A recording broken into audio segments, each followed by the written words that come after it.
I was standing in my studio when the call came. The floor-to-ceiling windows spilled sunlight across canvases leaned against the walls. Reds, blues, unfinished strokes still drying. My silk blouse clung slightly to my skin from the heat, and my hands were smudged with charcoal, betraying the elegance I tried to maintain. The buzzing phone on my desk felt out of place in that sanctuary. When I answered, a polite, almost musical voice said, "Hello, this is Christie's auction house. We're calling to confirm the provenance of the work submitted under the name Daniel Hale." My breath caught. Daniel. My brother. The air felt suddenly heavy. I brushed my fingers over the chipped edge of my coffee mug, grounding myself, while the woman on the line continued. "We just need a quick verification. The collection is extraordinary, and we want to be sure it's authentic." Extraordinary. Authentic. Words meant for me, but credited to him. I pressed the phone closer, my voice calm but laced with steel. "Yes," I said slowly. "I can help you with that." Inside, though, I was trembling. It had been years since I'd seen Daniel. Years since he'd last looked me in the eye. The night he stole not just a folder of sketches, but the very heart of who I was. And now the world was about to know the truth. I was 19 when it happened. Back then, my art was raw, emotional, messy even. I poured every secret, every bruise, every stolen dream into pages of charcoal sketches and bursts of watercolor. That portfolio wasn't just paper. It was my voice. Our house was loud with arguments, always. My parents believed in practicality. Medicine, law, business, they'd say. Art isn't a career, it's a hobby. And my brother Daniel? He was their golden boy. Charming, confident, the kind of son who never heard no. I remember the night like a wound that never fully healed. I had just finished sketching a series I called Silent Rooms, each drawing of empty spaces that carried the ghost of people I couldn't forget. My hands trembled when I zipped them into my leather portfolio. I wanted to show them at the college exhibition. But Daniel had been watching.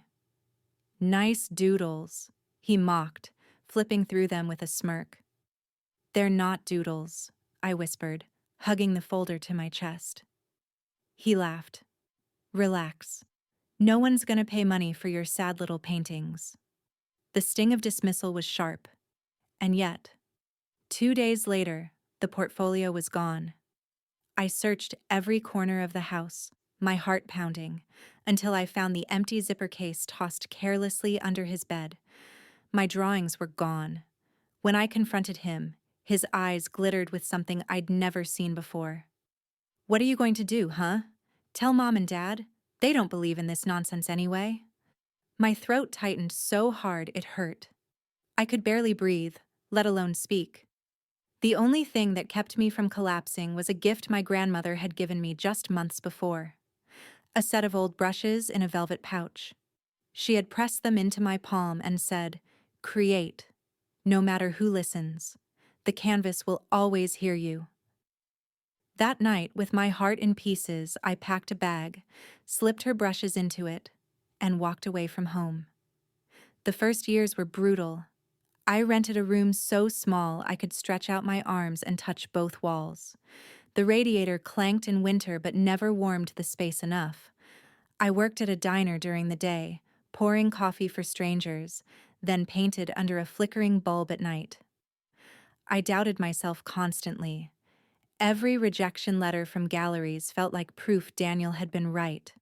I'd sit on the floor surrounded by crumpled sketches, fighting the urge to give up. But then, there were sparks of light. One evening, my shift at the diner ended late, and a woman in her 60s stayed after closing. She noticed the ink stains on my hands and asked, "Are you an artist?" I laughed bitterly. I try to be. Her name was Marianne, a retired gallery owner. She asked to see my work. I hesitated, embarrassed, but eventually showed her a few sketches I carried in my bag. She studied them quietly, then said words I'll never forget. These don't whisper. They scream. And that's rare. She introduced me to people. Small circles at first. An underground art show in a friend's loft. Then a group exhibition at a tiny gallery. My first piece sold for $200. I cried holding that check. Not for the money, but because someone had seen me. Over the years, I grew. I learned to balance passion with discipline. I built a modest following online, posting under a pseudonym.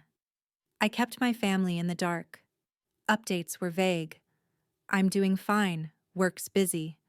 They never asked for more, and I didn't offer it. With every exhibition, every private sale, I grew stronger. My grandmother's brushes wore down to soft nubs, but I still kept them on my desk as a reminder. And though the scars of betrayal lingered, I promised myself this. One day, the world would know my name. That day came in the most unexpected way. Through the auction house's call. I agreed to meet them, my heart steady now. The venue glittered with chandeliers, men in tuxedos, women in sleek gowns. My paintings, hung under golden spotlights, mislabeled with Daniel's name. He was there, of course, smiling, shaking hands, soaking in admiration that didn't belong to him. The sight was surreal. The auctioneer began with enthusiasm. Ladies and gentlemen, tonight we present a rare collection from rising star Daniel Hale. My blood boiled. I stepped forward. "Excuse me," I said, my voice carrying further than I expected. Heads turned. The air shifted. I walked to the stage, heels clicking against marble, my pulse echoing in my ears. I stood beside my brother, who looked at me like he'd seen a ghost. These works are not his. I let the words hang in the air. Every stroke, every shade. They're mine. Gasps rippled through the room. The auctioneer blinked, confused. "And you are?" I met his gaze steadily.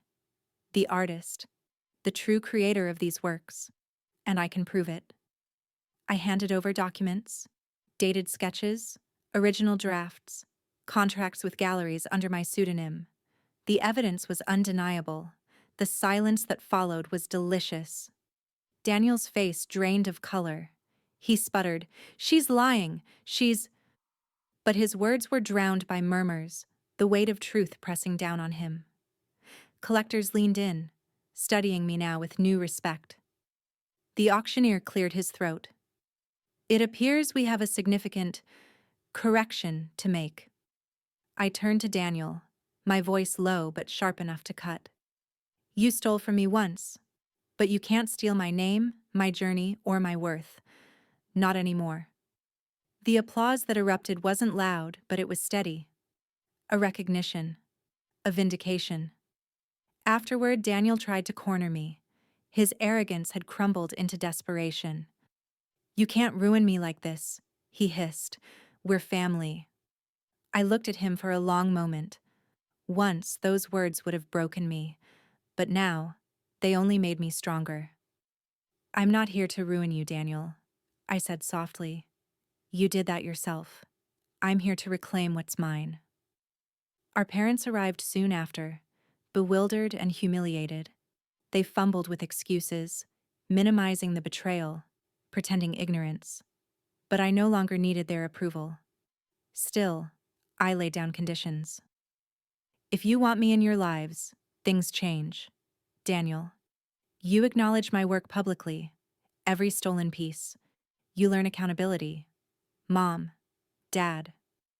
You stop dismissing what you don't understand.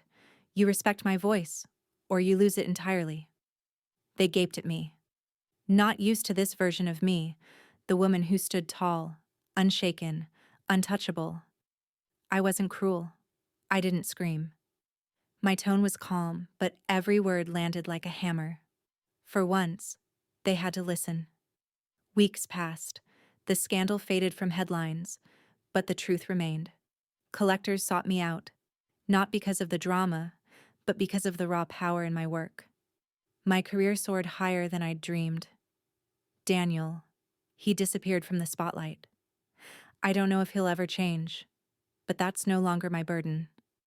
My parents, slowly, awkwardly, began to mend. They asked about my exhibitions. They even attended one, standing in the back, uncertain but present. It was a start. One evening, I sat in my studio, painting under golden light. I reached for the velvet pouch my grandmother had given me. The brushes inside were worn to nothing now, but I kept them close, a reminder of where I began. Her words echoed again. Create, no matter who listens. The canvas will always hear you. I smiled, dipping a fresh brush into paint, ready to start a new canvas.